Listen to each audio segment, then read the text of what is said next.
নমস্কার, আশা করি সকলে খুব ভালো আছেন। চলে আসলাম নতুন একটা ভিডিও নিয়ে। আজকে ছিল একটা হোম সার্ভিসের কাজ, একটা বাড়ির মোটর রিবাইন্ডিংয়ের কাজ। মোটরটা আজকেই ডেলিভারি দেওয়ার কথা। যদিও আমাদের ওয়ার্কশপে হোম সার্ভিসের জন্য লোক থাকে, কিন্তু বাড়ির মালিকের অনুরোধ ছিল যাতে ওই মোটরটা লাগিয়ে দিতে যায়। যথারীতি ও মোটরটা রিবাইন্ডিং করে মোটর ও কিছু প্রয়োজনীয় টুলস নিয়ে বেরিয়ে পড়লো গন্তব্যস্থলে। জায়গাটা আমাদের ওয়ার্কশপ থেকে বেশ খানিকটা দূরে। যাই হোক, গন্তব্যস্থলে পৌঁছে মোটরটা নিয়ে বাড়ির পেছনের দিকটায় চলে গেল। কারো বাড়ি হোম সার্ভিসের জন্য গেলে না নানান ধরনের সমস্যার সম্মুখীন হতে হয়। যাক, সেসব কথা আমি বলতে চাই না, হয়তো অনেকের খারাপ লাগতে পারে। মোটরটা সেটিং করতে গিয়ে একটা সমস্যার সম্মুখীন হতে হলো। মোটরটা সেটিং করতে গিয়ে দেখে মোটরটা ভুল জায়গা থেকে খোলা হয়েছে। যেখান থেকে মোটরটা খোলার কথা ছিল সেখান থেকে না খুলে পিভিসি পাইপটাকে পুরো এমটিএ থ্রেড সহ খুলে ফেলেছে।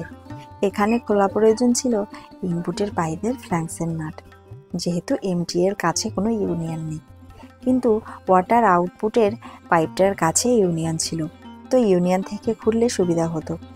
যার কারণে এখন মোটরটা সেটিং করতে অনেকটা সময় বেশি লাগছে।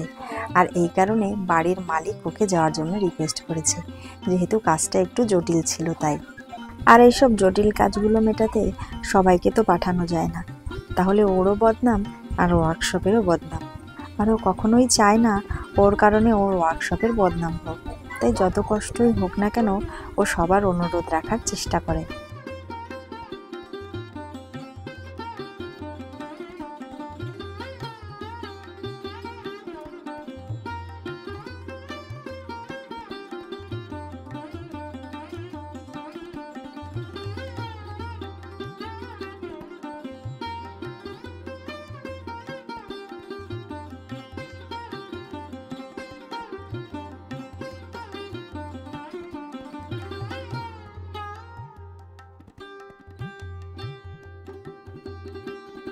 যাই হোক, মোটর সেটিং করা হয়ে গেছে।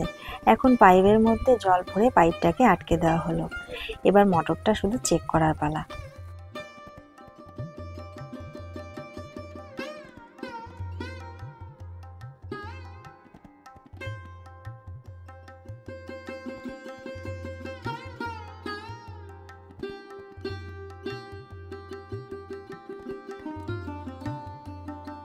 এই তো মোটরটা চালু হয়ে গেছে।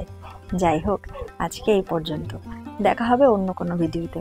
ততক্ষণ পর্যন্ত সবাই ভালো থাকবেন, সুস্থ থাকবেন, সাবধানে থাকবেন। ধন্যবাদ সবাইকে।